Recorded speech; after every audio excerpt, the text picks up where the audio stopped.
And we're live. Welcome to Casually Hardcore, the World of Warcraft podcast for the casual and hardcore player. I am Marcus, and today is quite possibly I have the best guest I've ever had on the show. I have Sean Holmes, aka Hanzo, the author of 8 Years in Azeroth. You can find it at 8yearsinazeroth.blogspot.com. Sean, it's an absolute pleasure to have you on the show. How are you doing? Very good. How are you? I'm doing great. So what we're going to talk about today is I was actually introduced to your blog by someone that found me online through doing my podcast, and I can't say enough how all you had to do is switch the names on some of your stories, and they essentially mirrored my stories. You could just switch the names, and it'd be great. So what we wanted to talk about today was your blog, your experiences as a GM, my experiences as a GM, and what people can learn about not only being a GM, but also what it's like to manage people in such a crazy MMO and how it all works out. So the first thing I wanted to talk to you about was talk to us about your blog and talk to us about what it was like being a GM and what essentially how it actually all came to be and how it actually kind of unfortunately ended for you. So, I ran a guild called Descendants of Draenor for almost nearly 8 years, and we began in vanilla. So, World of Warcraft was brand new, and I've been playing games my whole life. I hadn't really decided whether or not MMOs were the right thing for me. And, I dabbled a little bit in EverQuest, didn't really do it for me. But I was big into the Warcraft lore, big into Blizzard, liked their history, their story, their games, and so it was kind of natural. Just started as a bunch of guys from a gaming clan that we participated in, Counter-Strike, LAN parties, Quake, that sort of thing. So we started with those guys, and we started to discover, there's actually this endgame content we didn't really know about.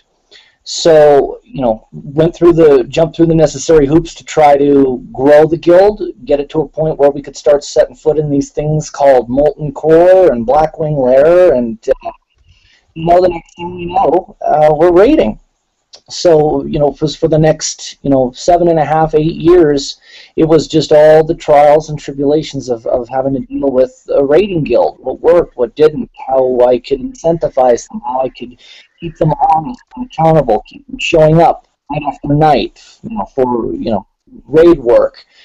And then seeing the changing landscape, bosses getting much easier and accessibility, coming into more of its own, especially around Wrath of the Lich King, and just trying to deal with all of the changes along the way. It was a challenge, but the biggest part for me was the transition from approaching it from, look, I'm just this guy that sits at the head of a table, pointing my finger at certain things, that this is what we need to do, and over the course of 8 years discovering that this isn't really just a game, as much as people love to use that as an excuse for poor behavior.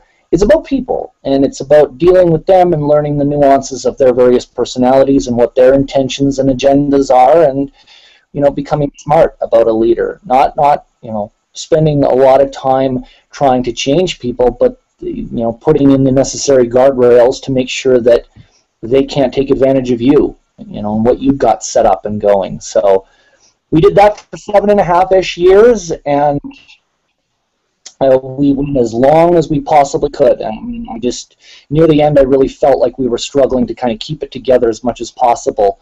But I feel like we lasted a little bit longer than most 25-man guilds that walk that fine line between casual and hardcore. And then eventually, we called her quits at the beginning of Dragon's Soul. So that's really the high-level summary of my experience as a guild leader. What inspired you to write the blog and really go into detail as to what was going on in the inner workings of your guild? Because it's really, it's unprecedented. We never get in access to such a high level guild. The guild meant a lot to me. It was again people, people played the same game with, some of which for 8 years. And I sunk down into a pretty deep depression after that. Pretty upsetting to me. I couldn't even listen to WoW music. That's how bad it was, which is probably a little melodramatic. But I needed to vent things off my chest, and so I just started writing. I mean, I was encouraged by my wife, who had been a blogger for many years and still is, and she loved writing, loves reading, and kind of pushed me in that direction. And we also got encouraged from another technical blogger who is an old gaming friend of mine, who kind of said, you need to write this stuff. You're a good writer. Get out there. So that was enough encouragement to kind of push me over. So I think I just rambled, really, for the first couple of weeks, and I thought, oh, wow, this blog post is getting kind of big. I think I need to break this up. It might have, a couple of parts. That was 2 years ago. So. And it's funny you should say that you needed to vent, because that's kind of why I'm here right now. It's been about 3 months since my guild collapsed, and I felt the need to kind of tell the story of what I learned, because a lot of people like to share their experiences, and I think that the more we talk about it, the better off we'll be. Yeah. And one thing I wanted to ask is, what did you learn? Like, if you could, break down, like, maybe just to a few things about being a GM, especially during changing times, because this conversation we had yesterday, each expansion was almost like its own identity, and not only for the players, but also for your guild. So talk to us about some of the things you learned as a GM about playing the game and, dealing with people. Well, in the early days, it was really learning more about the mechanics of the game than anything else. So the fundamentals of raiding played very heavily in those early days, just learning how to be a better healer. And some of those early vanilla raids were extraordinarily unforgiving. I mean, there were bosses that just, and I talk a little bit about this in the first part of the blog, there were bosses that caused me to change the way I mapped my keys, that changed the way I thought about managing mana. Being very proactive rather than reactive, conserving mana, this and that. So those early days were a lot about mechanics, a little tiny bit about leadership. And, I was basically leading by proxy, because I had some really, really gifted, talented people, and, trying to live, was partially living in their shadow. At least I feel that I was, but at the same time trying to absorb as much as I could. And eventually when they went away, I was left to fend for myself. So I had to just take what I learned and move forward. So some of those things that I learned, you can't change people. They have to pretty much change themselves, and that's not really a given. So any guild leader that goes into this trying to I can shape them. I can set them along the right path. I can show them the moral high road. And kind of get them aligned with me. Yeah, it's not going to happen. If they weren't thinking along those terms prior to WoW, there's nothing that you can never do that will change that. They have to change themselves, and that should never be a guarantee or even an assumption on your part. The smart guild leader sets up the necessary guardrails to prevent against bad behavior. You obviously, there are administrative-related things that guild leaders have to take care of. You have to keep your, you have to kind of keep your finger on the guild pulse. Understand who are the troublemakers. Understand are the kinds of things that they cause problems and drama around. Are they the result of young, maybe a little immature, maybe you're prone to be driven by your emotions, maybe a little bit of a temper, but in the grand scheme of things, they're not really that big of problems. They just need a little bit of guidance, and you keep your eye on them. Versus, do you have people who are genuinely manipulative? They will do and say whatever it takes to climb that ladder and get into a place of power to, whatever it happens to be, overthrow you or take over the guild or shift the guild against you, or, it's these kinds of things and the hard knock lessons that I learned along the way that kind of, I felt I owed it to the community, the WoW community, to at least show them, not a guide, would have liked to have had it be a guide of, here's how to be a great guild leader. But that's not really my approach, because, whoever happens to shower on the praise, I'm very, very humbled and thankful for it. But I want my blog to act more as a, here's where I messed up, big time. Huge. I made some serious mistakes along the way. Please don't repeat them. Don't learn from mistakes and don't do what I did. I kind of feel like I made a few good decisions and people could take some advice, from those suggestions. But the big takeaway from my blog should be, don't let these things happen to you. Now, how do, both of us had been in guild masters. Obviously, you were a guild master a lot longer than I was, but you've probably talked to a lot of other players in other guilds that come and go. What would you consider the 3 major factors that factor into a guild collapsing? Factor into a guild collapsing? Yeah. 3 major factors that go into guild collapse. So, guild will collapse when players that don't necessarily feel like they need to conform to your ideals and can get there. That's You broke up there last second. What was that first point again? The point is that you have X amount of guildies who are really uninterested in listening to your criticisms, your suggestions, your recommendations on how to be a better player, which really that translates into, depending on your point of view of guild, it translates into, you could be a better person if you make these decisions, if you start to change the way you live your life. Because remember, the medium is WoW, but these are human beings that are making decisions. Who to trust, who not to trust, who to steal loot from, who to lie, cheat, and steal from. Okay? So if you don't have guardrails in place, where there is no structure in place to keep them honest, that will be one of the first major signs of an impending downfall. Okay? So if you put those guardrails in place, expect an exodus, right? That's a major issue. And there are even issues that cause exoduses. From my personal experience,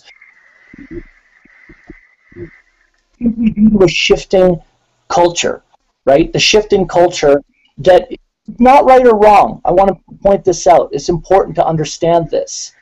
You lose you shift your guild structure, and that's not a bad thing. Guild leaders need to understand going into it that that's a side effect of a shifting culture. Be prepared for it. Don't take it personally or as a failure. Expect it. If you start not really knowing your path, you don't know if you're going to be casual, you don't know if you're going to be hardcore, you don't know raiding, PvP, you're just kind of doing whatever you're doing. And then you get it together. Let's say 10 months in, you get it together, we want to do 25s or 10s or whatever it happens to be. Well, if you grew as a guild, which I expect you did, because you picked up people along the way, there's going to be people that aren't interested in that style shift. They're not going to be interested in raiding or PvP or whatever the shift is. That's nothing against them, but it's a fact. And that is going to cause people to leave. Now, if you feel like you've misjudged the shift, like we're going to be ultra hardcore and there's 3 out of 70 people who want the hardcore shift, well, it's going to collapse right there. So there's another reason, you shift and kind of really gauging the overall feel of your guild as it stands just prior to the shift. So there's 2 reasons. As for a third, it might be drama, and it happens. And, if you want to mediate and reach out to people and work through their particular issues, because people do have issues, they don't feel like they're getting enough attention, or they don't feel like they're being heard, or this and that. A lot of guild leaders are hands off. They're just like, look, I don't have time for that. We're going to get this heroic boss down. I can't be worried about what your girlfriend thinks. You know, if you sweep a lot of that type of thing under the rug, you're going to look at, you know, a possible good chunk of your guild wanting to head off into the wild and yonder. So there's a couple of reasons right there that I think cause collapses to happen. And one thing I wanted to mention about that is you touched on a key point. Now, this happened in my guild twice, and it happens in almost every single guild I have ever been in. A group of players get together, and I read this on one of your articles. A group of players get together, and they decide that they don't like the way Hanzo or Marcus is running things. They just don't like it. They think they can do it better. And they start clicking up, and they start either trying to push the guild, manipulate the guild in one way, or they start grouping people together, and they start saying, okay, you need to leave Hanzo, you need to leave Marcus, you need to come with me because we can start our own guild and we can do it better.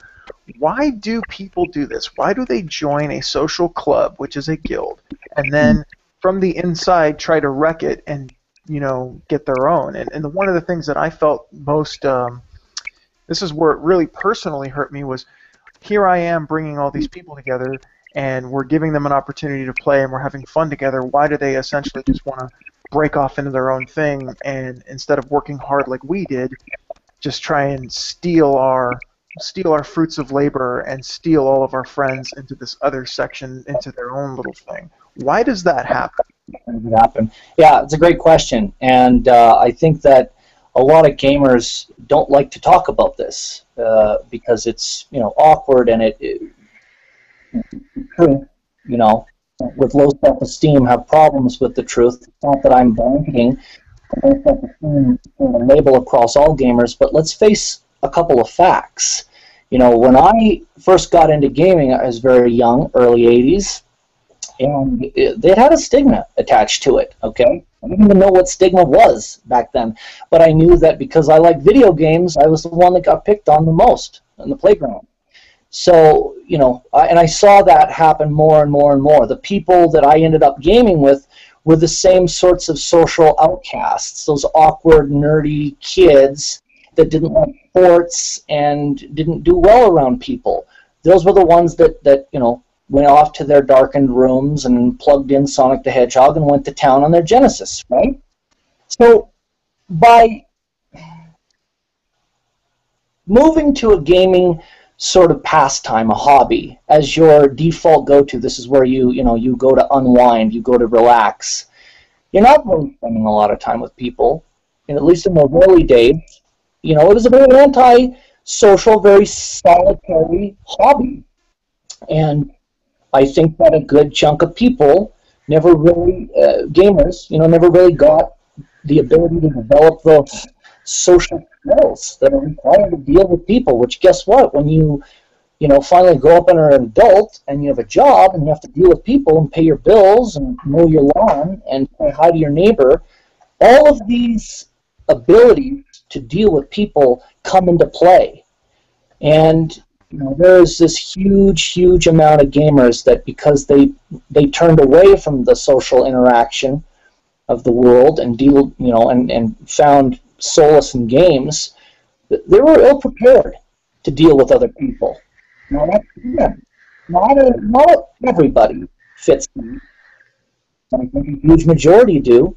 So when you add in a brand new element to gaming culture, gaming interaction, gaming interactivity is, hey, there's this game where you deal with other people. You rely on them to do things. If it isn't for them, you will not be able to proceed past, you know, X level.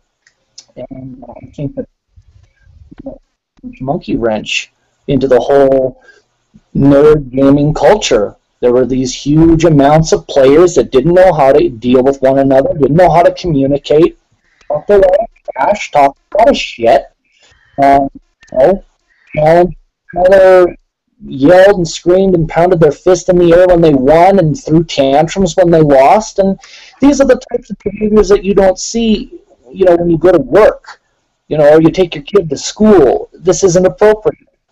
So now you have a game like WoW, that has millions, potentially millions and millions of people like this, right? Yeah, absolutely.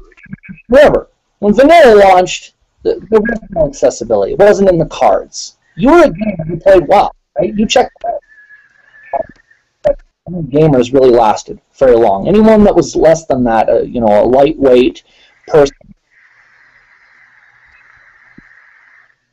So you have all these awkward, introverted, don't have people skills individuals driving night elves and dwarves and orcs and, you know, touring all through Azeroth, and they realize, well, they have to interact with one another. You know, I think that there are maybe perhaps a few select people that enjoy the social interaction and love being around other people because, hey, that's what the M in MMO stands for, right? Multiplayer. It's massively multiplayer. But I think that there are still a huge, significant amount of people that don't want to deal with it. They never dealt with it when they were kids, and they don't want to deal with it as adults. They don't want to deal with other people. They either choose not to, or they don't have the skills to. And they're in that you know, Dunning-Kruger effect where they think they know everything, but they really don't know that they know nothing. And once guardrails started to come down in WoW, these antisocial people that really just never really wanted to be a part of your guild in the first place, but they had no choice because they wanted to raid. Well, now they had a choice. They didn't have to put up with you anymore. Put up with your criticisms of you constantly telling them, hey, you know, this is the 8th time, sorry, I'm going to have to tell you to not stand in the fire anymore. Pretty basic stuff. Some people don't want to take that criticism. They're not interested in listening to people trying to tell them how to play. So they walk. They walk. And that is ultimately what caused a lot of people to walk away from the game, especially during Cataclysm, and especially from guilds. It's what caused a massive, massive amount of guilds to collapse. And it's great that you make that point, because I started in Wrath. I was a Wrath baby. But I started in a guild that the players have been playing together since, I think, vanilla, or at least early BC. And the way that guild's culture was, they were like, oh, we've got some new WoW players. Let's help them level. Let's help them gear up. Let's shove them into Naxxramas. Let's teach them how to raid. I was taught by a good friend of mine how to tank as a warrior. He's like, oh, I'm going to teach you how to tank. Because they were basically like, oh, wow, new players. Let's bring them in. Let's show them the ropes. And this is our guild. So this is, and throughout Wrath, you know, we all played together, and now it seems like people just want to show up to a guild, if they want to show up at all, show up to raid, get their loot, and leave. There's no more this, hey, you know, we're a team, let's bring people in.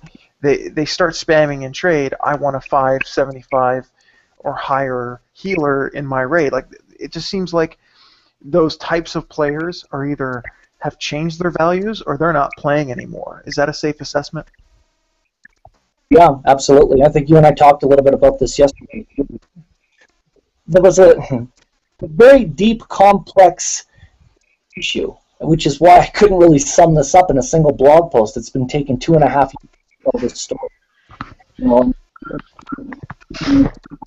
with you last night about talking about Candy Crush, right?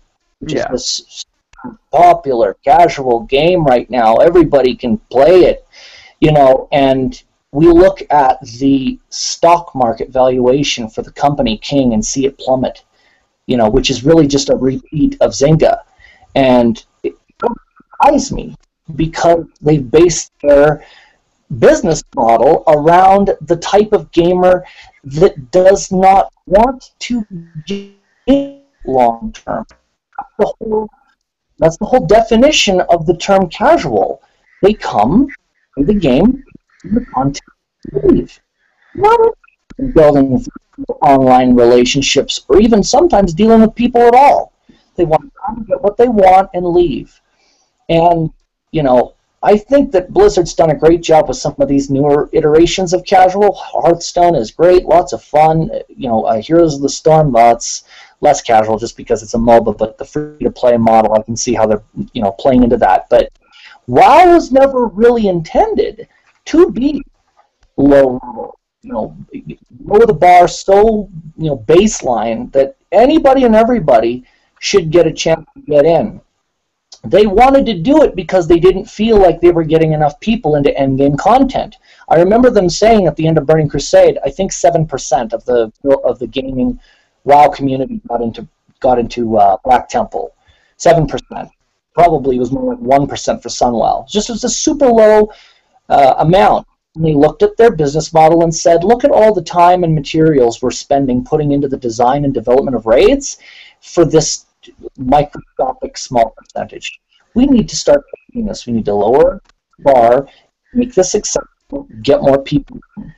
That worked great for a time. That worked really well. It may very well have been what brought you yourself into the game at the start of Wrath. It was easier to approach that content.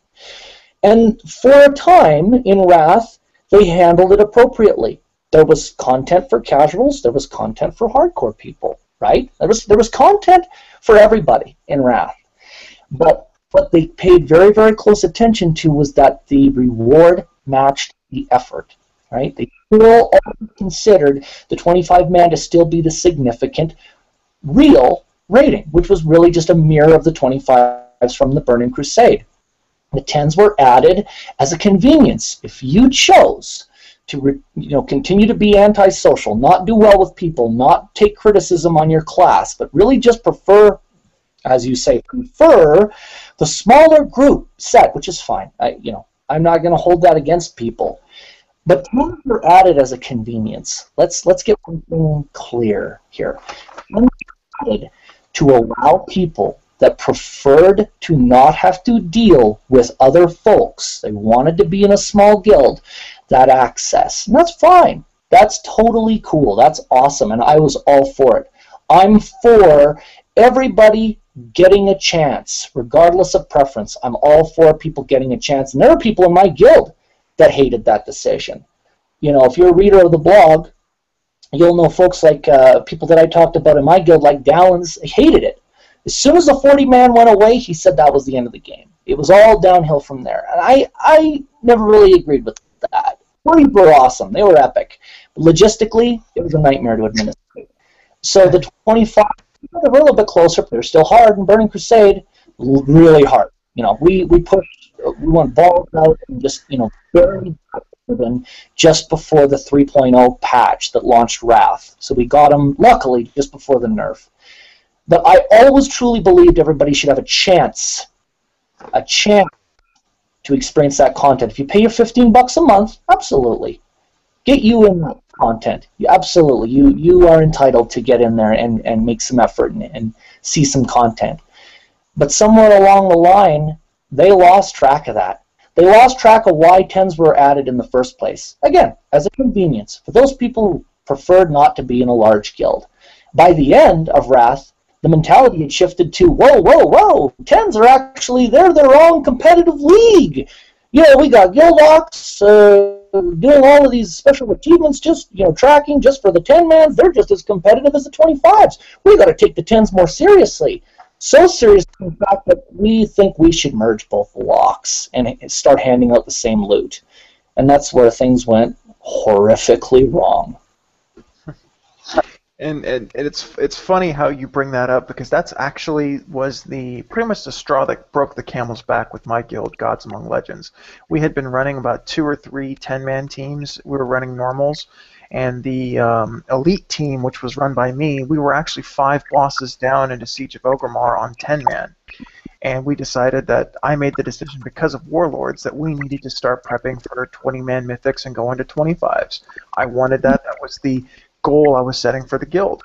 Nobody raised a finger about that. At least not to my face. So we go into 25s, and then all of a sudden, everyone's like, we want to go back to 10s. Well, not everybody, but a good clique.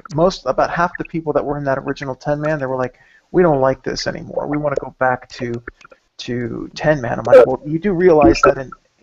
Too hard. I can't get out of the fire. Yeah, exactly. Well, the point that I tried to make to them was that, 10-man rating is going to die soon. It's like owning a cassette player and that cassette player disappearing in a few months. It's like you can't hold on to it and play your old 8-tracks. It's going to disappear. So what we ended up doing was We go to 25 man, and I explain to them. I say, hey, listen, 10-man raiding in Siege of Orgrimmar is actually harder, and the proof is in the pudding because they nerfed about 6 or 7 of the fights in 10-man because they were just too hard for 10-man. In terms of buffs and things of that nature, fights like Thok and Siegecrafter, Garrosh, Paragons, they were all harder on 10-man, which is why the 25-man guilds actually downed them first, from what I can remember. So we make this decision, and then all of a sudden people start bitching about loot. They didn't like the loot system in place, and that's another thing I wanted to talk about. Talk to us about why loot becomes such an important factor in raiding when this is supposed to be a group team activity to kill bosses. I think they the issue with loot is that it's always front and center in everyone's mind, and there are a lot of people that have different stances on it. It's the reward, it's the tool that helps us, get the reward. It's what makes us who we are. There's articles and studies in sociology that talk about how wearing particular clothes start to shift, and how you see yourself, and how it behave. And that absolutely translates into a virtual world. People want food. So I think it was for things back in the old. I didn't have to deal with it. Back there, Sean. You didn't work your way through. Yeah. You broke up. Could you repeat that last sentence or two? Oh, okay. So, loot. Basically, what I was saying was that people have been playing games for many, dealing with the people aspect of an MMO, and loot has always been the reward. I mean, there are people that play games for the story and the experience and stuff, but even back in the old days, we started with loot. We started with treasure, going through the dungeon, killing the demons, and finding loot. So it's been brought into our brain. It's almost a part of that whole evolution of the gamer, right? Mm-hmm. So to World of Warcraft, and we try to learn that loot is fancy and fun and great to have, but it really is what helps you get to the end. The end, right? It's that tool. Like, we try to impress that upon our guild as much as possible. It's not the reward. The reward is the completion, right? To say that you've done it, the journey, the killing of those bosses. The loot helps that along. It's the tool that helps you get there, right? It buffs your stats and makes things move quicker, right? But that's always a difficult sell. Trying to convince people that they'll say it, nod up and down. Oh yeah, I hear you. Yes, I get it now. Oh, it's the tool, right, yeah. In the back of the mind, they're waiting to get into Ultimate Valley. They made a sword they just got off of a boss so that they can wail on someone with it. They want to feel powerful. It always will be about loot. And as I said at the beginning of this chat, a smart guild leader won't try to change people's opinions about that. They'll go in smartly, and they'll set up the necessary guardrails so that their players, their guild, doesn't take advantage of them, doesn't find loopholes.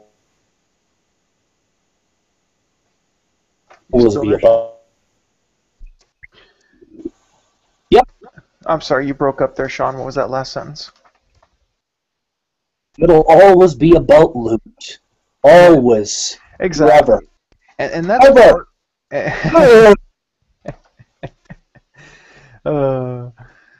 well, it's funny that like in-game rewards are actually kind of, I like getting loot too, but there came a point in time where my actual perspective changed. When I was in Wrath, it was all about loot for me because I didn't know any better.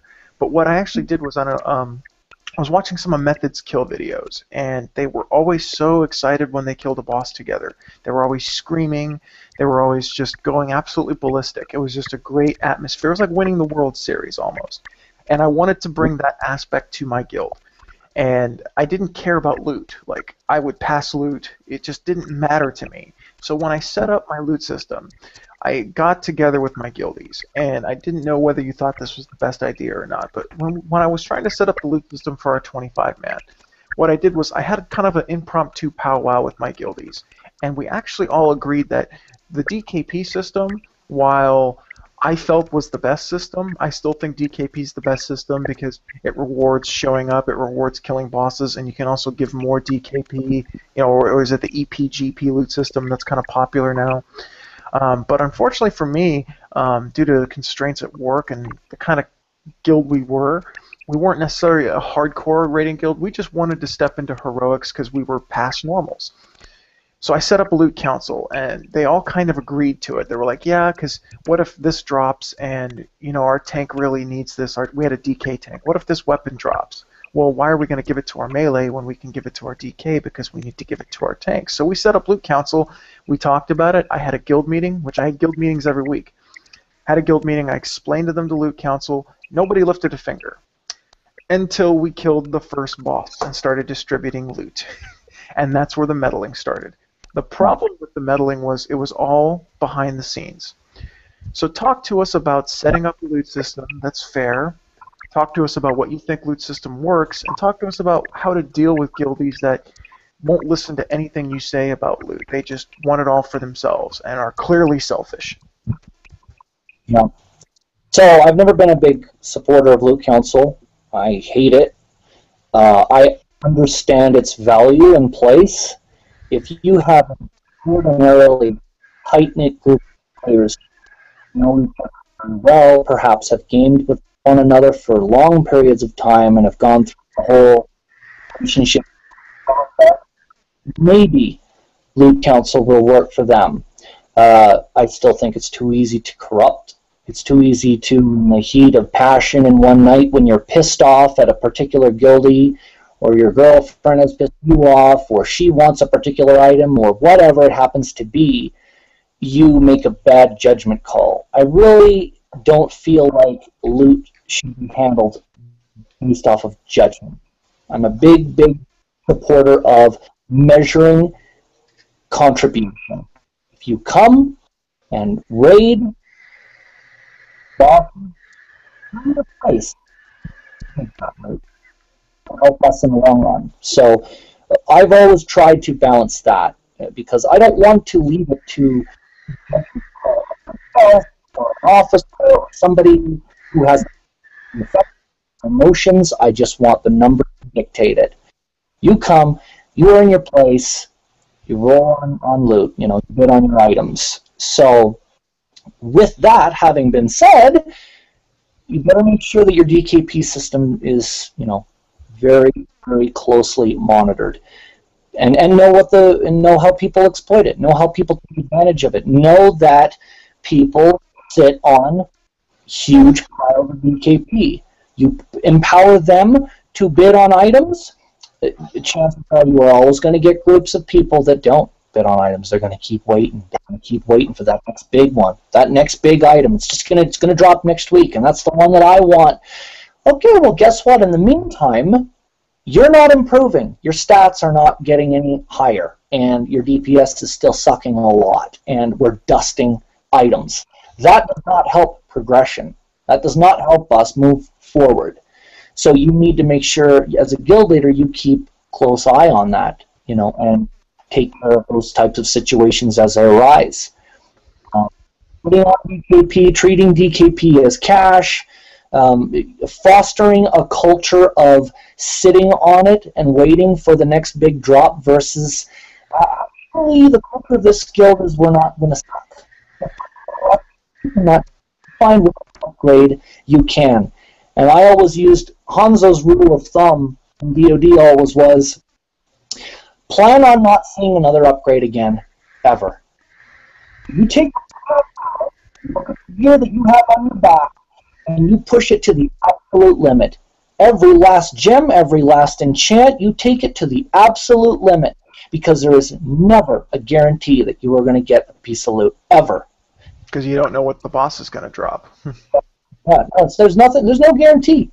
So does that does that mean, well, I'll use this shit gear for a while, or I won't put any gems in because it's expensive?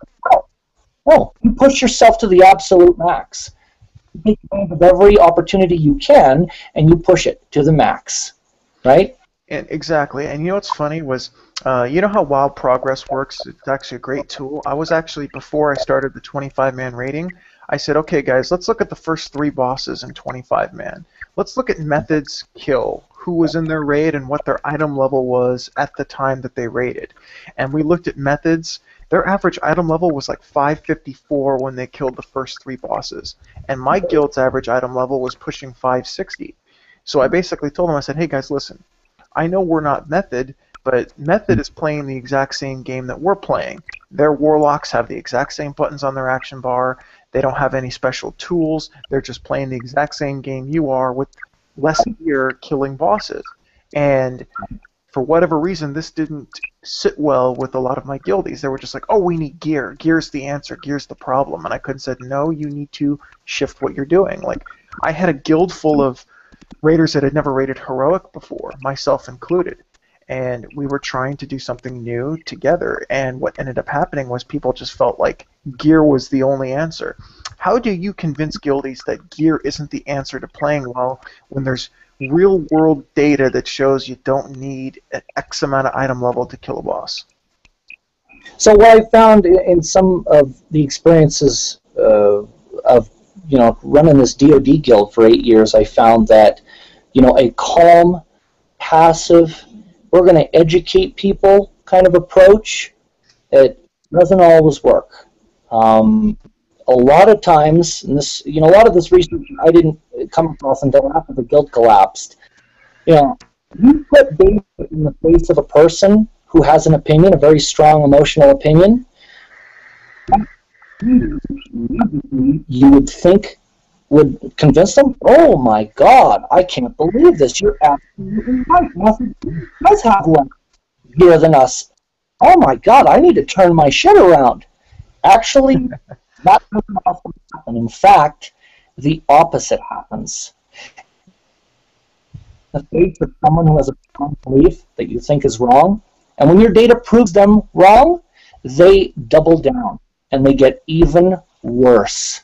So Really? trying to debate it with certain types of people, remember, we're dealing with antisocial gamers who don't really have people skills, it isn't the best solution. If I were to say the best approach, if I were to do it all over again right now, that was one of the few decisions that I still believe strongly in today. You pick a raid leader that doesn't put up with any shit. Now, the raid leader of choice for me and my guild and my blog was Blaine. And he spoke honestly. He didn't mince words. If you sucked, he told you. He wasn't derogatory. He didn't say you're a fucking retard, move your goddamn ass out of the fire. He'd say, this is what you need. And even that was still too much for some people. You're not considering for X or Y or all these other. That's all excuses.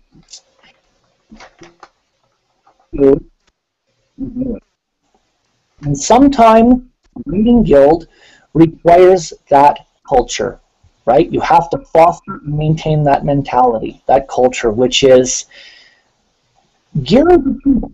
It will help you, but gear does not make a bad player good. That was Blaine's famous quote to me, right? And it lined the very first chapter of my blog. Gear does not make a bad player good. That is in the hands of the player to improve. We need to learn how to move faster, get out of the fire faster, increase the DPS. Whatever it takes, there are a multitude of techniques. And my approach always was, I'm happy to go over those techniques with you. Let's work on it together. We're going to change your UI. We're going to get you a new couple of add-ons. We're going to take a look at your key binding.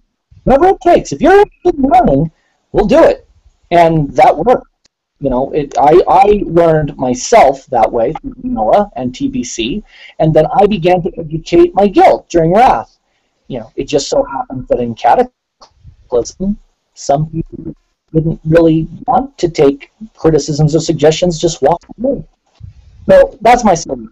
the answer to your question. How do you keep from people continually blaming loot? You put a raid leader in a position that doesn't put up with shit, that knows that, as you do, hopefully, loot doesn't solve the problem. And when they're leading your raids and telling people to move out of the fire,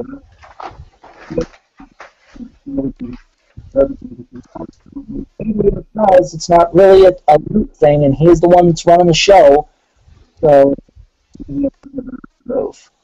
my feeling, you have better success with that than with putting faces. And you know, it's unfortunate that it kind of has to be that way, just playing a game and having fun, because one of the tenets of my guild was we're just playing for fun. We're just trying to have fun. So I was the GM and I was the raid leader. So I never really yelled at anybody. If somebody messed up, I told them, but I wasn't really in a position to take it to a level of, you know, the screaming heroic raid leader, like, what the fuck is wrong with you? Like, I've heard horror stories. I've been involved in heroic guilds that were like that after I was a GM. So how do you balance being successful in a raid and keeping it fun? Because inevitably people are going to make mistakes, and it's not necessarily that they're a bad player, but being good at heroic mode raiding is really, really hard. Every time there's a boss kill, somebody makes a mistake. I've never had a perfect boss kill before. Something always went wrong, and we were able to either counter it or fail. So how do you keep this game fun in a raiding atmosphere? Or is raiding just a serious business and you can't really have fun doing it? Well, that's not true. That's not true at all. We absolutely can have fun.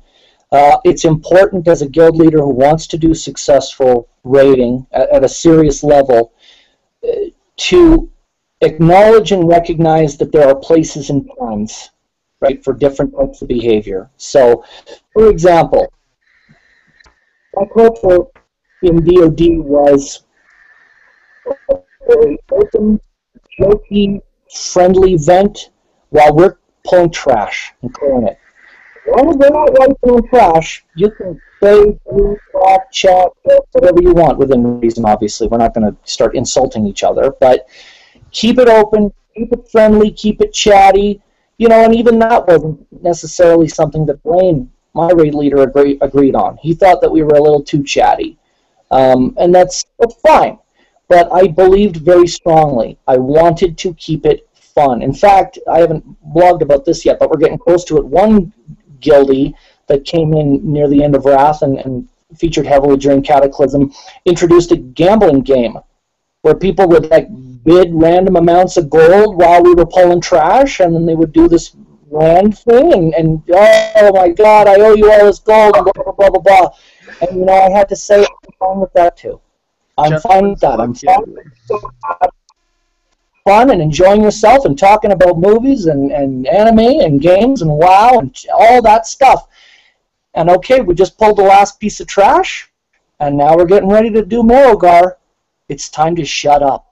It's time to double down and focus in on what we're doing now. No more chatty. No more jokey. We're going to focus. We're going to get this done.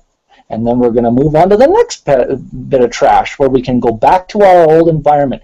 So there's a little bit of give and take involved. You can foster that culture. Just make sure you set your expectations, you know, with your guildies. We have a fun, open vent, and we have a lot, you know, we joke, and it's great. We really enjoy it. And when it comes time to pull the boss, you know, the joke is over.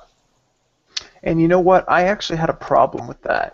I had a problem with shifting, and this is where I think where I really need to ask you this question was I opened up my guild as an Ellis Island at the beginning of 5.4. I didn't have a place to raid, so I started my own guild.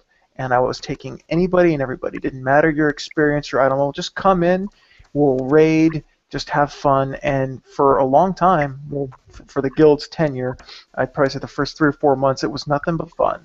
We got bosses down. If we didn't, so be it.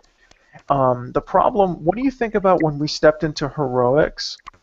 Do you think that was a mistake on my part to, you know, I organized, I set standards, we really structured the guild really, really well to the point where people were like, wow, this is a business, but it's a fun business. Do you think I made a mistake with the type of players that I had trying to go into heroics? And my expectations were not high. I said, hey, if we get bosses down, we get bosses down. If we don't, we don't. So do you think it was a mistake for me to try and take that leap into heroics as a guild that was only around for a few months? Not a mistake, just handled not quite the right way. And good news, I made the same mistake. So this was back when all the way back pre-molten core. I had assimilated massive amounts of adults and just huge amounts of people because I knew we were going to need a large pool, molten core. And when we finally laid it all down, there were people that weren't interested in it. This isn't for them. They're too casual. I can't commit to even 1 day a week, which seemed like, that's really, is that big a deal? Well, I guess in these certain people's lives, it was. And as a result, they walked. That was my first exodus. I lost a huge chunk of casuals that just could not commit to even a single day of raiding. Nothing bad with them. It's just that was what their preference was. So where did I go wrong there? In the mass assimilation process, I don't think we paid enough attention to setting the expectations of those people. It was all about, I'm just going to kind of group up as many folks as I possibly can, and then once we have a large amount of people, we'll have enough. We'll be over the limit to start doing content. And you owe it to those people that you invite into your guild. I set the expectation, right? Don't assume no. Don't assume common sense, because the more I found, as time went on, common sense was not nearly as common as I wanted it to be. You set expectations appropriately. When these people come in, yeah, I want to raid, Marcus, absolutely. We're going to do this. Let's do this and figure out what we're going to do. Yeah. Whoa, this is too much. I can't handle this. So you need to set your expectations and say, we're gonna be moving into heroic raiding. It's going to require X amount of hours a week. It's going to require that you sacrifice some of your personal time. It's going to require that you give me your phone number so that I call you in the case of an emergency. You need to scroll, because this is a guild, a family. We're working with each other. We're trying to help each other, one another. If you're not interested in that, because not going to lie to you, that's a level of commitment you might not be comfortable with. It's perfectly acceptable for you to walk away because maybe perhaps there's another guild that's a better fit. I don't think guild leaders are very comfortable saying any of those things or care. They don't care. They'll require whoever they want and get them in there, and then realize, oh, geez, 2/3 of my raid aren't equipped for this. They aren't equipped for failing night after night after night. We would spend weeks on Kel'Thas alone, just a ridiculous amount of time on Kel'Thas, which to the WoW gamer today, that's absurd. Nobody would ever put that amount of time into a boss, but we did. So, that I didn't have to really spell it out for a lot of people. They had lived it, right? But when you get a new level of player that comes in, say Wrath, where the bar is lowered and it's very accessible and easy to do content, heroics are a bit of a slap in the face. And, it's incumbent on you to set those expectations with them and say, you might think it's just a little bit harder, but actually it has the potential to be a lot harder. We are going to be a lot. It's not, there are going to be times when maybe it isn't as enjoyable as you might thought it would be. But, some people are going to want to try it out, and some people are going to walk away. And that's just something that guild leaders, I think, need to be sure they are crystal clear up front with the people they recruit. I didn't learn that until years in.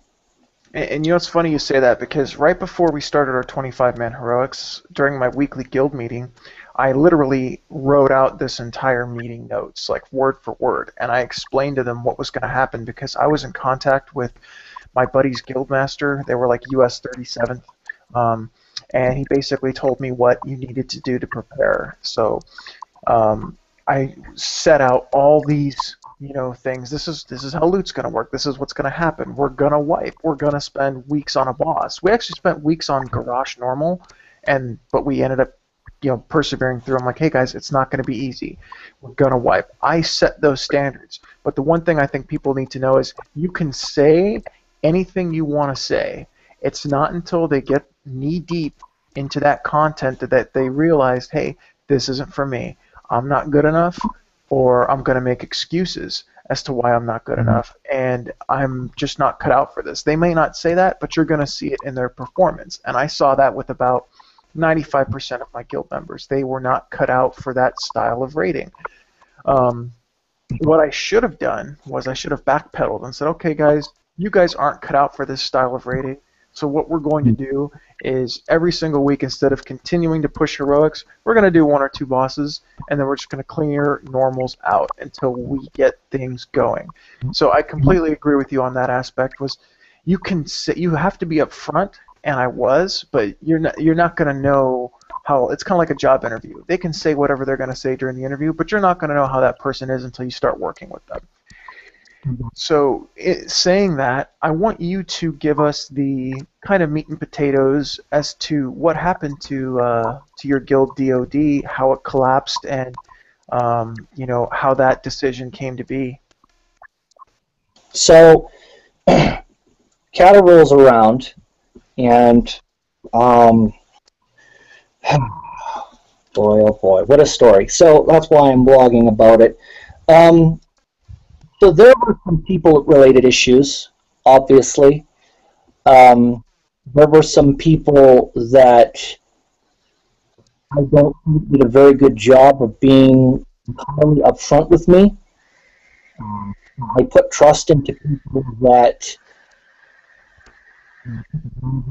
situation that we had, the situation being the guild, the 25 thing. Right? I put a heavy focus on the 25-man living and thriving because I knew that the day the 25-man would be. Without the 25-man rating, where are we? We're a bunch of glorified 10s. And you don't need to be in a guild to have a 10-man. You don't need to have a large guild to have a bunch of... Especially if they're made up of hardcore raiders that aren't necessarily big on social. They're maybe a little bit antisocial, actually. They're there to get a job done, and then they log out, right? You see this. They log in, they get their loot, they log out. Pay attention to that type of behavior. That's anti-social behavior. If you have people that log in, raid, kill all kinds of bosses, get their loot, and log off, don't plan on them being able to mediate any personal issues, right? So there was an issue with trust and with people kind of pulling the wool over my eyes.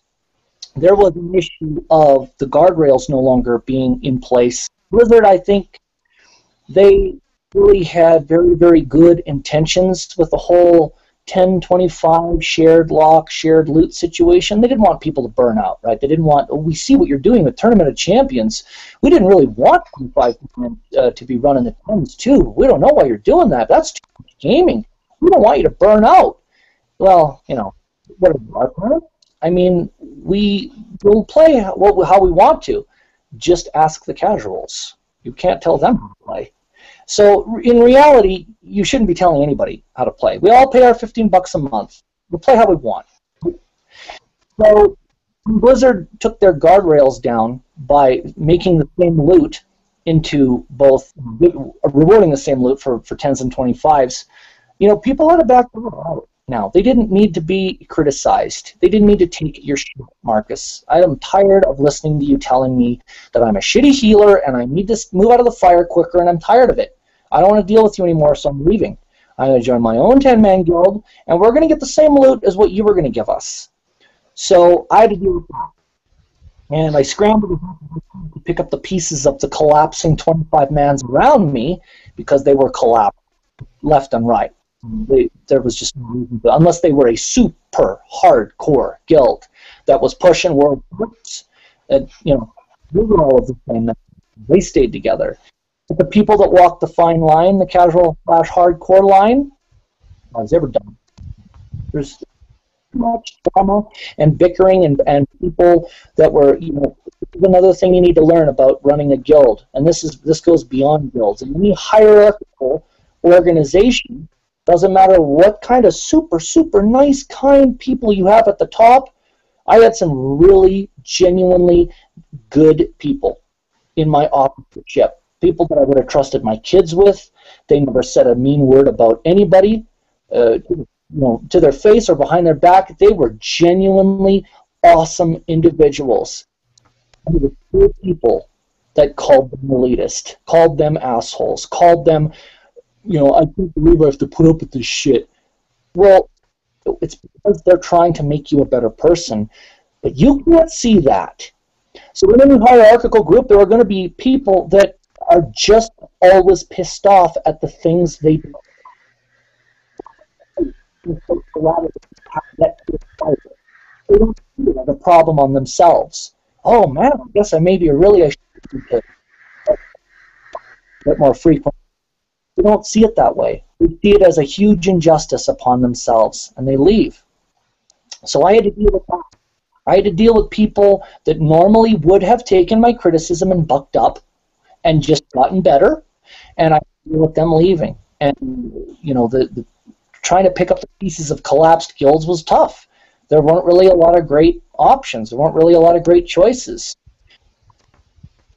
Because, as I stated before, casuals come, consume content, and then leave, because that's what a casual is. And the hardcore people just were bitter. They were disgusted at the state of the game. They had been playing for X amount of years and saw what truly challenging content we'd had in the day, and the massive, massive rewards that came from it, just all-powerful rewards that would just obliterate enemies. And now they were negligible. I mean, we spent something ridiculous. No, Lord Rylith, the boss with the feet, where you had to keep DPSing the feet, Firelance. Too much DPS on one foot, he swings to the left. Too much DPS on the other foot, he swings to the right. Constantly swinging him back and forth, back and forth. It was a nightmare. It was probably one of the worst designed bosses I've ever had the luxury of playing. It took something ridiculous, 5 or 6 weeks or something like that, and 2 heroic pieces dropped. And they weren't even 5 grade. It was ridiculous. So we put all this time into ridiculously over bosses, and then walk out into Orgrimmar, people that were, just geared to the tooth and stuff from the 10 months. Because it wasn't nearly as tough. Wasn't nearly, at least for the most part.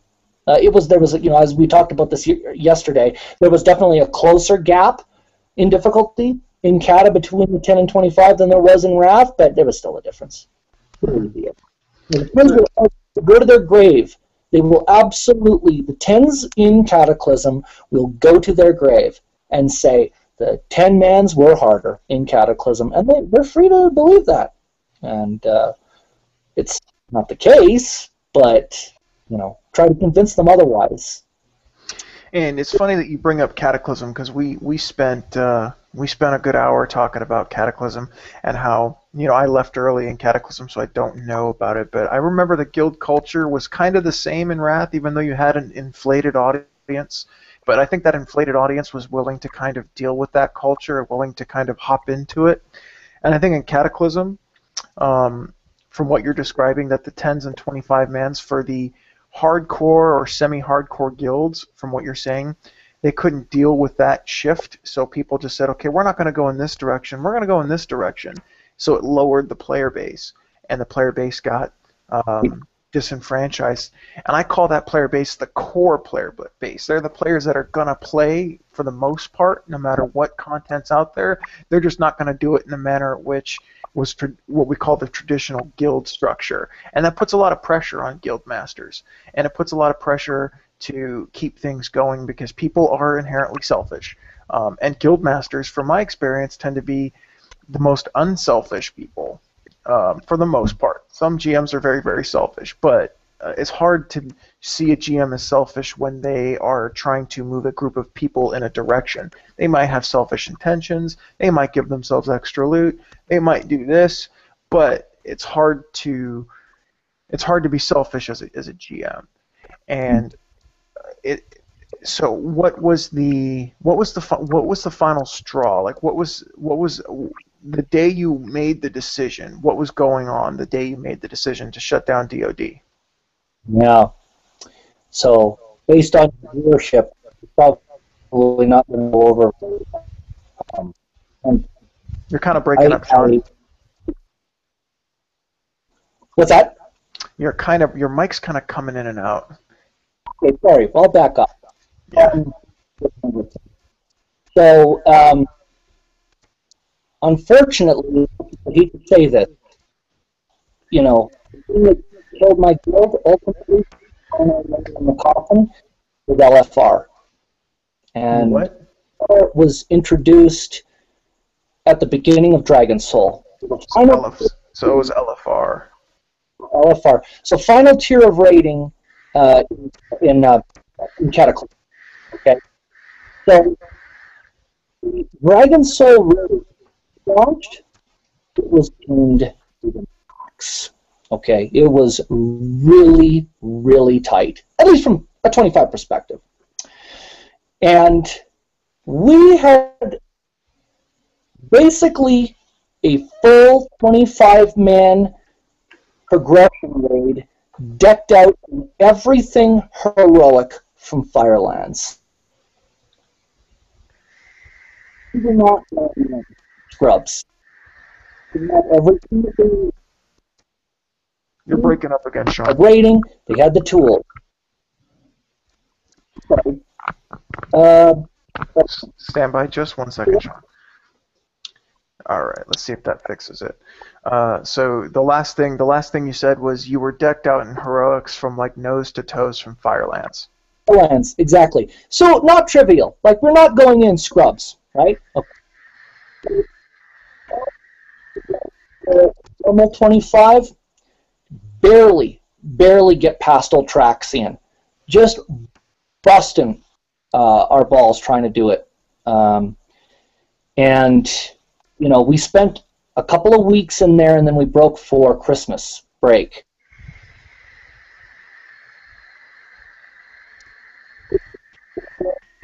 That had, they were decked out. I mean, they were getting decked out fast. They had continued to do LFR with Christmas.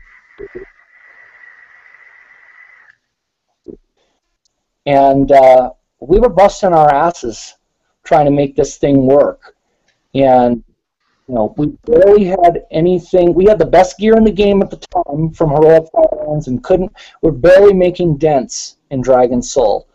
And, we had core people that were being taken off of the progression raid for real life work related issues, scheduling issues.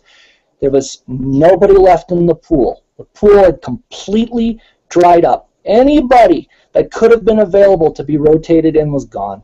They had left, they quit the game, sad, tired of it, or they'd gone to a 10-man or whatever. We had no killers. We had, just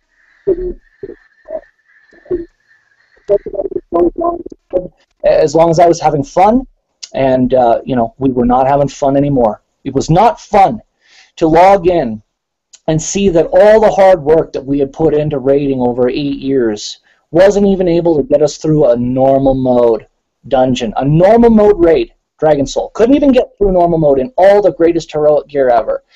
And, whether it was overtuned and they came back and nerfed it later, I don't know. I didn't pay too close attention. I was checked out of WoW from end of January 2012 on. But I know that I was sickened and disgusted, and a lot of my guild was, and even amid the disgust, we had no other options. We had nobody else to rotate in. We had nothing else that we could do. And that's it. I mean, that's the end of it. Everybody went into LFR and loved it and pressed a random button and raided with people that were strangers and walked out with loot that was, several eye levels below, what you would have gotten in 25, and wasn't even, you couldn't even notice it prior to the color, other than the color rather. It was negligible, the difference. So That's really it in a nutshell. So basically, what happened was because I didn't raid in Dragon Soul at all. So at first the normal version of Dragon Soul was that hard that you couldn't get past it. So your guildies went to LFR, and then we're just like, all right, well we got the loot and we're good. So my guildies didn't go to LFR. We didn't lose them to LFR. We just didn't get any new people, any new fillers, right? I was always recruiting, always keeping a pool open of people to rotate through. There was no more pool. There was just the 25 people that we had. That was it.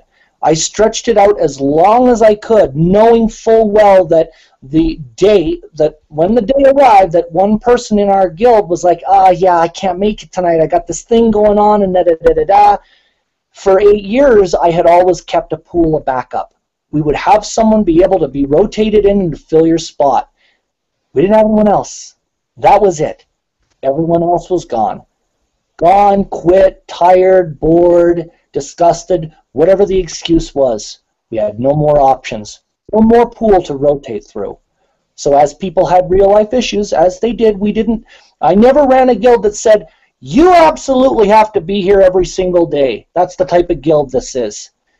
I gave them options, and there were some players that raided every day and some players that didn't. They chose when they wanted to come and go. And as time went on, we eventually ran out of people. We ran out of people that, couldn't be rotated. I had nothing to rotate in. So you basically, so was it like a slow death, or did you have like a couple of weeks where you would pug, or you just couldn't raid at all because you only had 15 people on, or how did that work out? Cold turkey, actually. It was the start of a raid in January where we didn't have a main tank. And it was just like, I don't have an option. We have no solution. There's nobody online, nobody available, nobody that we can rotate in for another tank position. It just, we got to get off and we're screwed. And that's it. We just said we're pulling the plug. That's it. We're finished. Really? So it was just that 1 week where you didn't have a tank, but you it was just like, all right, this is it. Like, we can't even get a tank? I knew that it was going to happen again. Let's say, let's say we go one extra week. Okay, well, it's going to be somebody else next week. I'm still not able to recruit. I'm still not able to put any more people into this. And do I want to? I had spent 8 years trying to balance work and life. It took me half of my guild leadership to understand I was completely ignoring my family in the process. My kids were growing up and my wife was being neglected while I was running a guild. So now I'm faced with this new question. Do I drop everything and start rebuilding the guild from scratch? Sacrifice more of my job, my wife, and my kids so that I can go out and start saying, hey, are you interested in joining a 25-man raiding guild? What about you? Are you interested? Well, what do you got to offer? Well, not a lot, actually. Shit loot, really, really hard raids, and actually would probably just be better if you clicked the LFR button. I wasn't pursuing that. Wow. So, quits. And your story differs a little bit than my story, and I'll kind of share it with you, and maybe you can share your thoughts with it. I had basically about 4 or 5 people. One of them was my tank, but I had backup tanks, by the way, because I ran multiple teams. So I had backups on almost every position. I had recruited about 40 people for 25-man ratings that could make the 2 days. So here we are.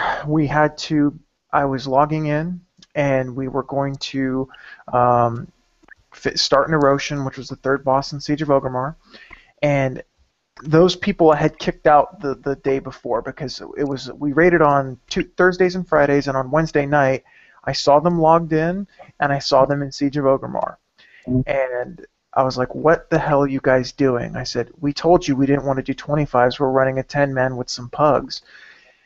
I'm like, all right, so I just summarily G-kicked all of them. I said, you guys are gone. So the next night, when I log into raid, we're going to pick up on Nerotian, which was the 3rd boss. I didn't have a full raid. I had about 21 people. So I start pugging, because you could do cross-server. So I started pugging. And I started seeing guildies log in. And I shoot them an invite. I'm like, let's go. No response. G quit.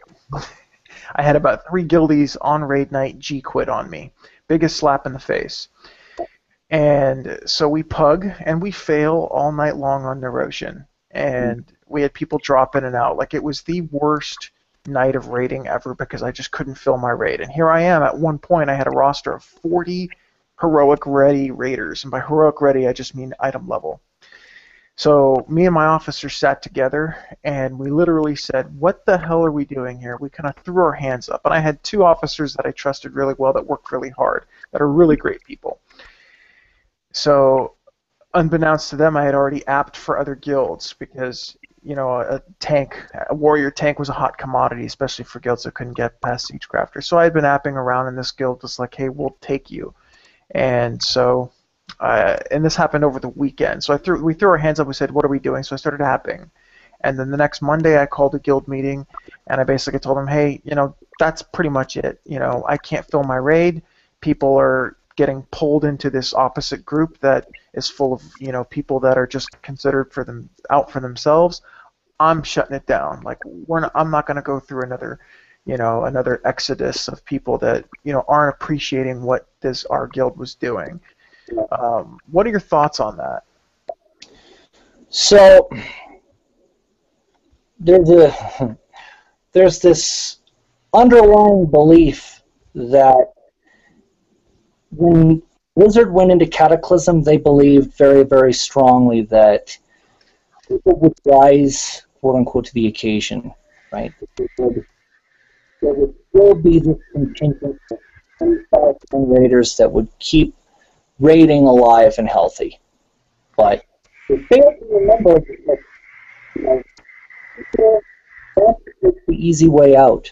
They will find whatever the easiest route is to take in order to and they'll do it.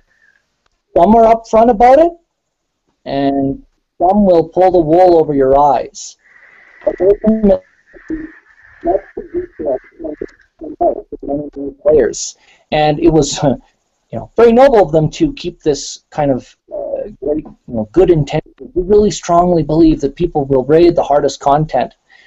Well, the problem is that they were also sending mixed messages, right? They were saying that, at least, you know, after the fact, would say that we hoped people would do the hardest content, except that they pitched both sides as equal. They pitched 10 and 25 as equal content. So it's really all a matter of preference. And they said it enough, they hammered it down our throats enough that people believe that. That's part of the reason why I think today 10-mans will still continue to hang on to that old notion that the 10s are the harder of the two, right? They have force-fed the message of, you know, these are equal in difficulty. 10 doesn't equal 25. You can drill down into the math as far as you want to talk about all the various reasons why 10s were easier than 25s. 10s like to think that they were harder, but they weren't. It was a combination of that mentality of gamer, of raider, especially ones that had come out of Wrath. Right? The gear worked well for 25s, right? The loot. 10s, maybe not so much. Maybe they didn't quite get the bonus, right? As much as the 25s did. And then the 10s also like to think that they had more room for error. 10-mans have less room for error, so it's, you know, it's harder for us. It's harder. But they don't take into consideration the mechanics that changed. The fact that, you know, trying to coordinate interrupts, we talked a little bit about this yesterday, trying to coordinate interrupts on Varian, you know, on the pillar phase, which could have been done by one person per pillar in 10, but needed to be, was required to be 2 people on, you know, in the 25-man version. Any raid leader that's spent any amount of time trying to coordinate people into doing something knows that it's insanely more difficult to coordinate more people than it is to coordinate less. And, you know, Meg Theridon, the original launch of Meg Theridon is a good example of that. But to your opinion, to your particular story, you know, I think that a lot of them were suffering from that same mentality. You know, I am not interested in putting up with this. These raids are equal. There is way too much effort being put into this other thing. I don't even really know what this other thing is. It seems like it's awfully harder, and I'm just not interested in that. So whatever it was that I said to you before, since I'm not really very social and good with people because I'm a gamer, I know again there's my blanket statement, I think I would rather just walk away. I'll just walk away rather than take responsibility for not standing in the fire.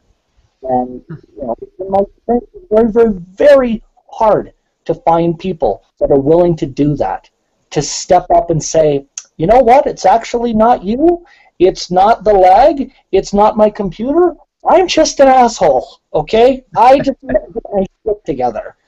Very, very few people. A lot of excuses, a lot of justifications, not a lot of accountability. And unfortunately, for the people that split off from my group, even with the nerf in Siege of Orgrimmar, they haven't gotten in the last 4 months significantly farther than I think I could have taken them. And I actually got 12 bosses deeper with the guilds I had run in. Why do you think that for the most part the cliques that break out from a guild, how come they don't succeed?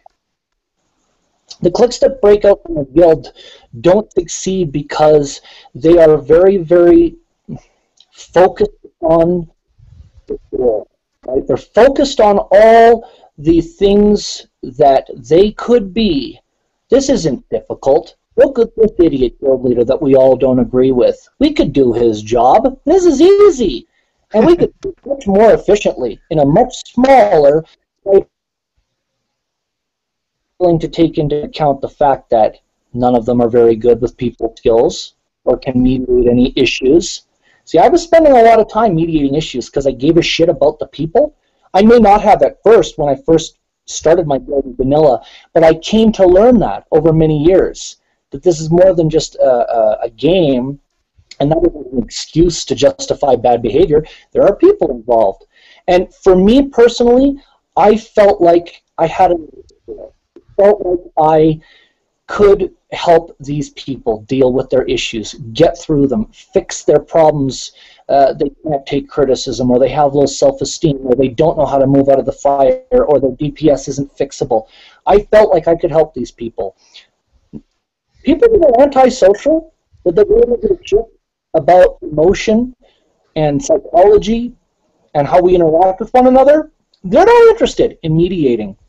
They're not interested in a very pragmatic, simple, fundamental way to wait and get in and get loot and get out.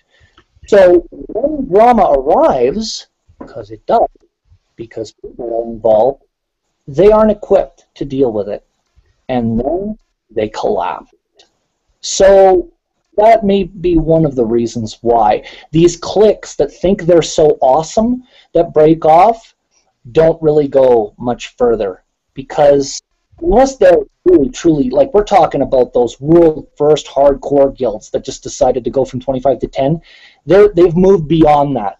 They're past the bell curve of, we're not dealing with people related issues. You're gonna log in and we're gonna be a world first guild because we have sponsors paying our bills, right? So they're past that. We're talking about the everyday run-of-the-mill 10, 25 casual hardcore guilds that have cliques that think they're better than everyone else. That's why they don't go very long, because they're selfish. That's why they left in the first place. They don't want to be a part of anything. They want to be a part of what is beneficial for them.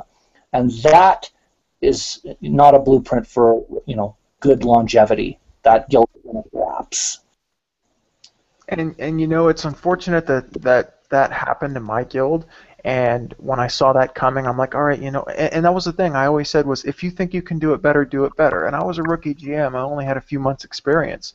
And the problem that I had with it was, I did exactly what you did. I said, I am going to do exactly what my old guild kind of did for me. I'm going to take all these players that didn't have a shot on another guild, and we're going to help them, we're going to train them. The problem that I had was I was the only one that was really getting better. Well, me and a few other officers. I had some really, really good players too. But there wasn't this sense of effort. And it was almost like, okay, you're not putting in effort, you're not doing better, why are you leaving to think you can do it better? Like, it just didn't make sense to me. So lastly, go ahead. Well, too. I mean, the example I think I gave you the other night was when we were doing a LAR This was Alar the Fire Phoenix in Tempest 2. Second phase, so we're off of the platforms, and now Alar's down in the middle ring, and transforms into a meteor, lands into the ground at a random spot that lights the ground up with fire. So the underground portion of the glass was lit up in pink and red, and trying to see that, the fire that was left by the meteor, was the most impossible thing I think I've ever tried to focus in on, even with a nice, good quality monitor. And in that encounter, I was a Shadow Priest, and it only took about half of a second to die. Half of a second, okay? So it was grueling trying to practice moving very, very fast. Not even a split second.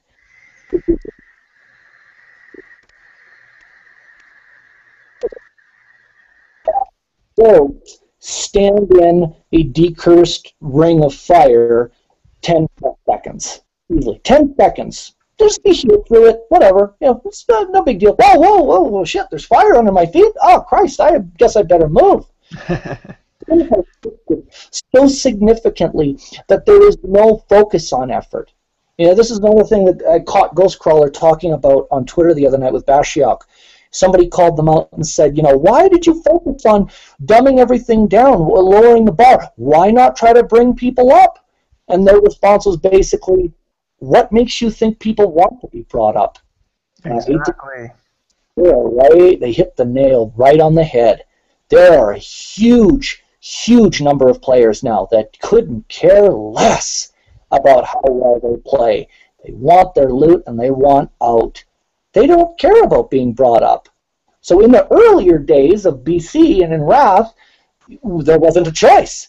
If you didn't get better, we didn't kill bosses. You didn't get fancy, shiny, glowy rewards. You had to improve. In Kata, you can just join LFR. Just, you know, whatever. You suck, so just go do this thing. We're never going to be able to improve at this rate. Yeah, and then they left. They don't. There's no effort. And until Blizzard changes their attitude on that, and let me be frank, attitude on this. Say that one more time. You broke up. Changing their attitude on dumbing down the game versus bringing the player up. You know, they have successfully assessed players don't care about getting better. But that doesn't mean they still can't design a game and a system that encourages knowledge, growth, and learning over, oh, you know what, we're just going to give you an idiot debuff. We're going to keep making it easier. Oh, that's the facts now. It's super easy. Translation, this group is super dumb, super lazy, super extra no effort, really don't care. Imagine for a minute, Marcus, let's just say instead of the idiot debuff that stacks every time an LFR raid wipes, how about this? You wipe, you're running back, and a message flashes up on the screen. It doesn't flash up on anyone else's screen, just your screen. And you see it, and it says, there is a 97.5% chance you just caused this last wipe. Here are the top 3 reasons why. You stood in the fire for X amount of seconds. Be sure to move quickly. You pulled before all the healers had mana. Make sure to wait and check to make sure that they have their mana before pulling. You know what I mean? And, you know, you had to trade the boss off to this other tank when you hit 4 stacks. Unfortunately, you got to 10 stacks. So suddenly, you know, the rest of the raid doesn't know that. They don't see those messages and never, ever know that you are the idiot. But now you start to have the tools. Even if you were a total D-bag and joined in the ranting and raving in raid chat, oh yeah, we totally wiped because there's a bunch of losers in this group, when you know honestly now that it was you, don't you think you would maybe change that one thing next time? I don't know, maybe I'll trade this boss off. I don't have to tell anyone. I'm just going to start doing it now. I better not go on the fire this much. I better not do that. Why was that paradigm less have a better choice than the paradigm of, fuck it, we'll just keep stacking a buff. It makes them stronger and makes it easier. Why? Why? I mean, that's what I want to know. I want to know why that was so difficult. That programmatically, it's not that difficult. It would have been, I mean, I'm a software developer, not certainly at the level of Blizzard, but I think that some of those things could be ripped right out of World of Log. You could analyze how long it takes to open fire and figure that out and put it on the screen and say, yeah, actually, I think that you probably were in the fire a little bit too much. You might not have had a choice. You know, you might have been up against a wall, but tanks are really actually not supposed to stand in the fire for 15 seconds. They're actually supposed to move their asses. Would have fostered a completely different culture for LFR and for WoW. And we would have, you know, maybe come out with people that had a mentality of wanting to self-improve. They found ways to tweak their performance rather than, this isn't about performance. It's just about stamina. You know, how long can I sit in this crappy raid before the buff gets so high that I just get my loot and get out? And you know what's funny though is they actually didn't nerf Siege of Orgrimmar. What they did was they provided those 4 tier levels, and the only thing they did was they gave you extra item levels. So they didn't nerf the content, but they waited a long time for it. So I think they actually did a pretty good job in 5.4. I don't know if you've been following MMO about that. Yeah, you know, I don't know. It boggles my mind. Maybe they are the design. Maybe Blizzard's design mentality is we don't want to tell them the answers. We want them to figure the answers out for themselves, which would have been correct back in the old days. We had to research it. You know, that's how the Elite Jerks forums started. That's how Bot and Wowhead eventually came out of the primordial soup. We had to do the work and figure out why we were dying. Oh, it's because I got to hand the boss off. I didn't realize that. So maybe that's a pervasive reality that they feel they shouldn't be putting those kinds of things on the screen for people, but they ought to, because people need it. And lastly, Sean, I wanted to kind of go over some of the lessons that I learned as a GM, and I wanted you to kind of chime in on some of that kind of stuff. Was the first lesson that I learned is figuring out what you're rating for. And by that I mean, are you a heroic rating guild? Are you a normal mode rating guild that dives into heroics when you can? That's the first lesson that I really want to tell people when they're starting a guild or if they're a GM. What do you think about that?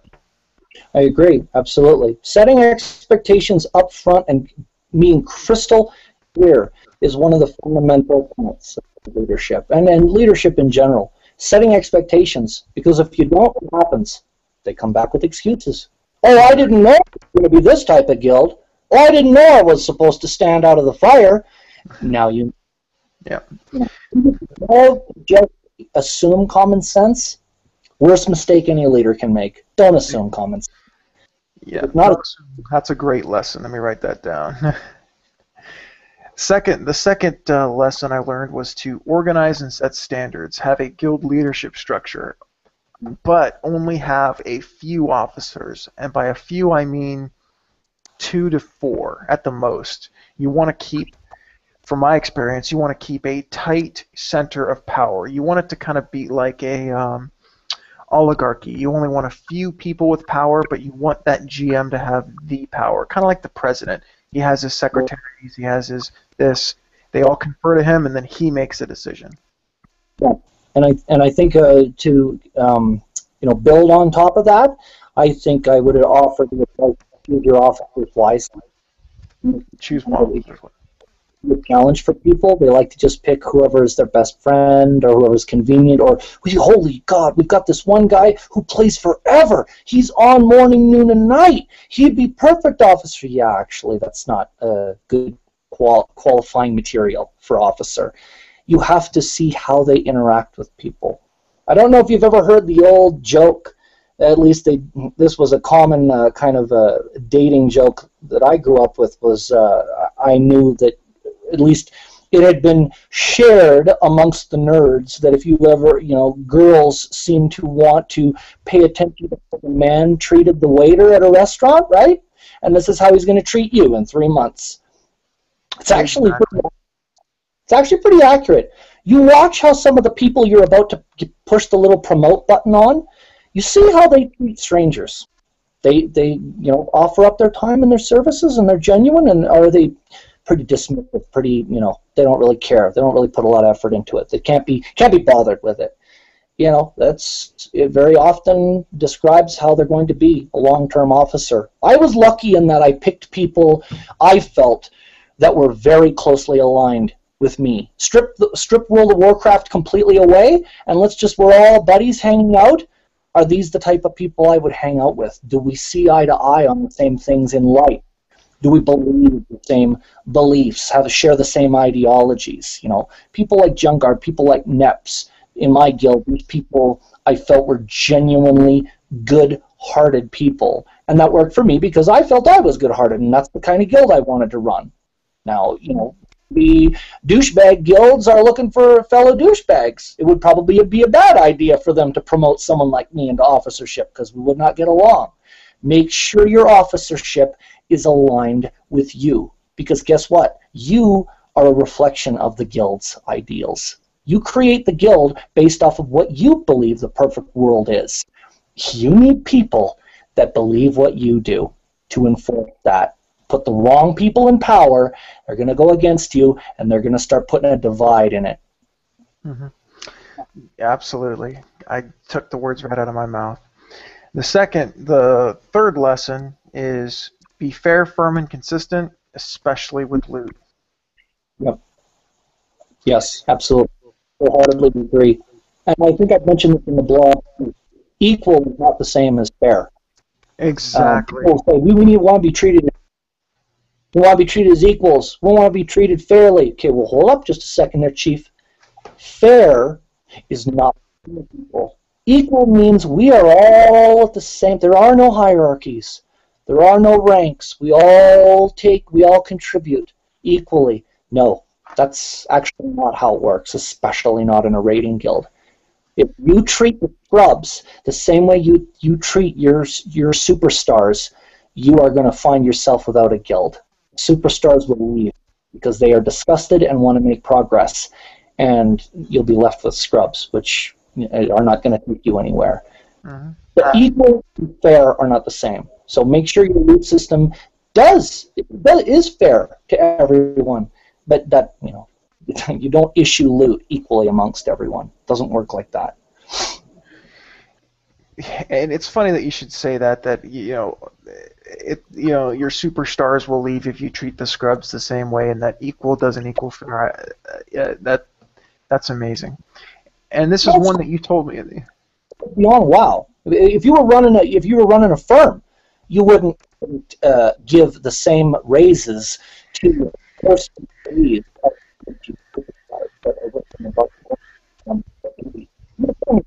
Superstars. I mean, exactly. That's beyond wow. And I think that's in life too. When I was working for the Department of Corrections, they treated every officer the same when it came to raises, so it didn't matter how hard you worked, and that didn't breed hardworking people. That's for sure. If you were one of the superstars busting your ass every night. Exactly. This is the next lesson, is one that you told me last night, and I wanted to make sure this was public. Keep your finger on the pulse. What does that mean? Well, it means that by keeping your finger on the pulse of the guild, it means you're actively aware of what's going on, who's involved, how they're interacting with one another, the type of treatment that they're dealing out to one another. And this is something that I often got tripped up in. It's very easy to get tripped up in. People that start to cause more of a ruckus, people that start to produce a little bit of extra drama. In my experience, that a lot of hardcore raid leaders don't really have the time and patience for people related issues. They get any drama, they cut them out. And if you're the type of guild where you always have a core contingency of 25 raiders and you are free to be able to cut people, okay, more power to you. That's awesome. We didn't have that situation. I had a pool of raiders to churn through. So I always had to have my ear to the rail, listening to how people were dealing with one another, interacting with one another, and I can't stress enough the issue of people you believe that are genuinely awesome superstar material. You just think they're the greatest. You want to promote them. They are often the biggest offenders. Very easy for a leader to be, because you see their behavior out. Kind of, I agree with them. I think he should shape up and move out of the fire. What he's saying, it makes sense. Except that how they're delivering the message is poor. Treating people negatively, derogatory, insults, names, tearing them down, excessive sarcasm, excessive cynicism. Your eye on curb it. It starts with just as simple as we had a policy in the guild, no politics. You're not going to discuss politics in guild chat. That's it. Not on the forums, not in the guild. We're a big social family, but I don't want to put up with that because everybody is very, very divisive on politics, and it almost always causes rifts.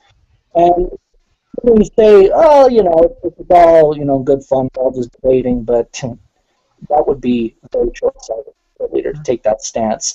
Those rifts run deep. And you put those two people in a raid together, and then you're trying to make heroic progress. Good luck with all of that. Now here's piggybacking off that. When I say keep your finger on the pulse, what that group of players that left my guild probably a week before I shut it down, they were plotting against me behind my back, kind of similar to one of your last articles. And they were in the Mumble server, which, by the way, I pay for, which really upset me because I don't pay money for people to manipulate me behind my back. They were in a channel below, and as soon as I hop in, it was almost like, So how do you keep your finger on the pulse when there's so many different ways that players can communicate with each other behind the scenes without you ever knowing? How do you battle that? Spies. I know that's kind of silly to say, but it's true. You build enough, as a guild leader, you build up enough relationships with people that they genuinely want to share information with you. And feel like their authority matter. Quotations, maybe see a little bit of this, maybe see a little bit of that. Feelers out. And sometimes that has to go through individuals. That has to go through subordinates. So, I have Cataclysm. I designated, if you were running a 10-man in my guild in Cataclysm, I designated a person as the captain, right? And they were free to give me a captain as well. That was fine too. But I would change it if I needed to. And that person reported to me. They would give me updates. They were people that I trusted, people I respected, people that would give me the information I needed. And I let the spy thing run long and deep. I mean, I even had officers searching out other officers. Sure, I had a good feel for where things stood.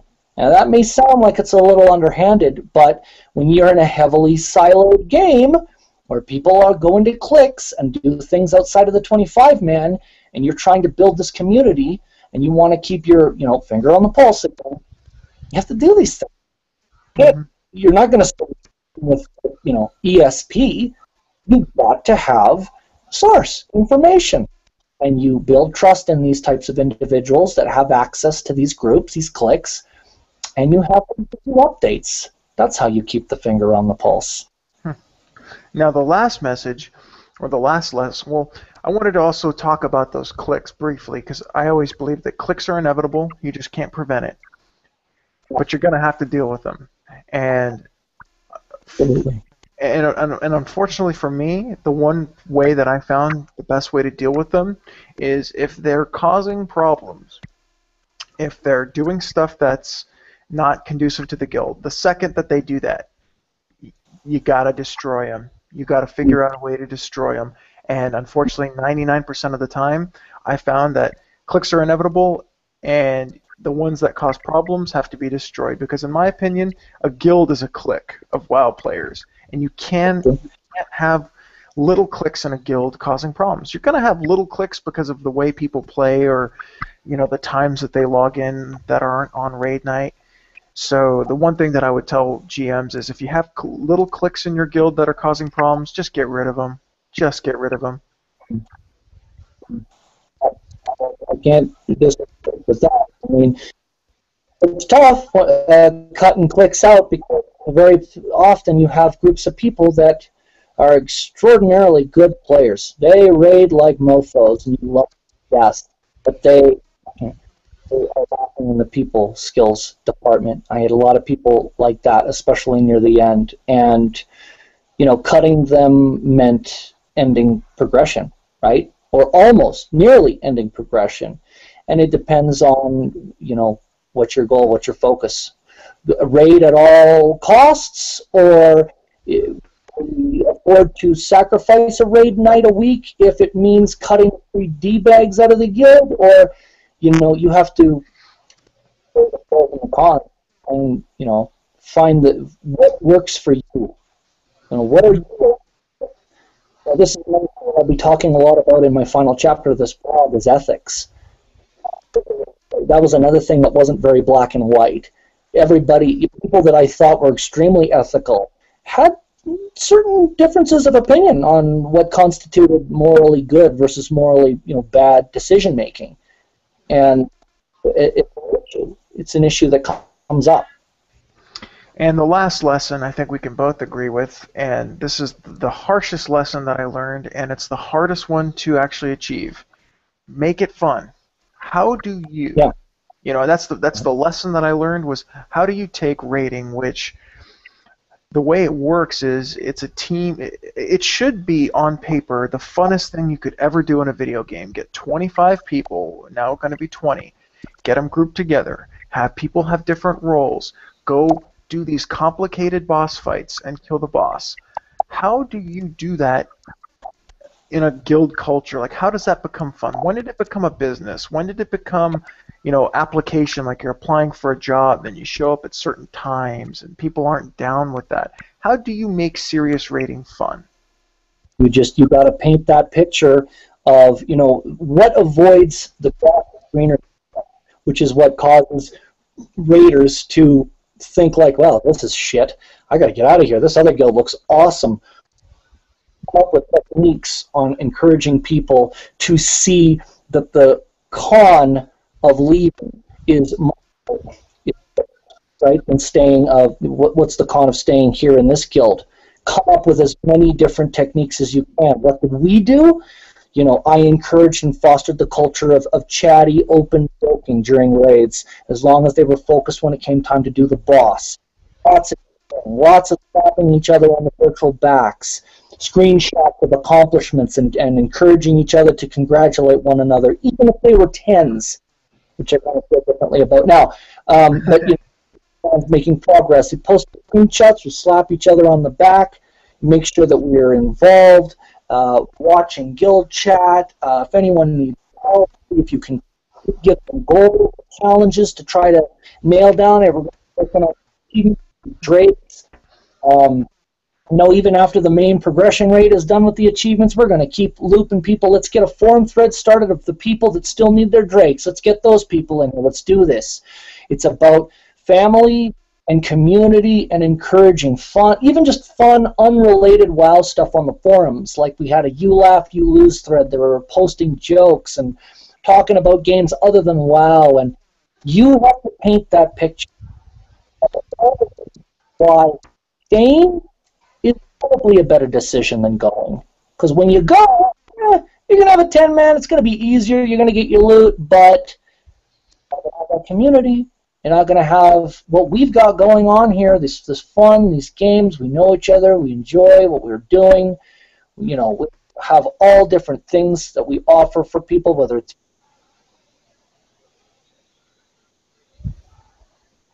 Sean, you still with me? Sean, you there? I think we lost Sean. While we try to get him back, what I'll try and do is kind of close out with some with some thoughts about making it fun. And Sean made a very good point about, being encouraging and being and doing things. And I think I did that in Gods Among Legends. I think that I made kill videos. I did podcasts like I'm doing right now. I made the website. I mean, we really, really turned it up in Gods Among Legends and to make it fun. And unfortunately for me, I realized, and I hope Sean can take a look at this as soon as we bring him back, or I can bring this back up to him, is I actually have very little hope for the future of guilds very similar to my guild, or very similar to the old school traditional guilds. I have very little hope for them, because I couldn't do enough for my guildies to make it fun and to keep them there and to keep them playing, and people just kept leaving. I actually lost more people than I was gaining, and if I gained any players, it was usually just, friends and family casuals or things of that nature. So one thing I will say is, no matter if you take Hanzo's advice and try and do it that way, I think inevitably the culture of the game has shifted, and the role of the GM is going to be much, much harder. It's going to be much harder to be a GM now than it probably was back then. It's going to be much harder because you're going to have to combat people that are just selfish, don't care about the community, want to log in and get loot. So in closing, I want to thank Sean Holmes for joining us today. Sorry that we had technical difficulties with his setup. He was actually using a Samsung Nexus tab to do it. We were having some technical difficulties. But you can catch him at 8yearsinAzeroth.blogspot.com. And he's actually closing out his blog. He's coming to the end of his blog. And I couldn't thank him enough. So thank you so much, Sean, for joining us today. And if you're a GM out there that really, really, really wants to be a GM, do it. But just remember that you've got a really, really hard job ahead of you. You're going to be dealing with people, and the way WoW players are these days, you're going to have some tough times ahead of you. And if you learn from anything that Sean talked about today, or learn anything from what I talked about today, hopefully we didn't scare you off, but hopefully we gave you some tools so that you could succeed, or at least keep things going, that you can have fun and can build some type of a community. Thank you all, and we'll catch you guys next time, and hopefully we can bring Sean back for some more tidbits on his blog. Thank you.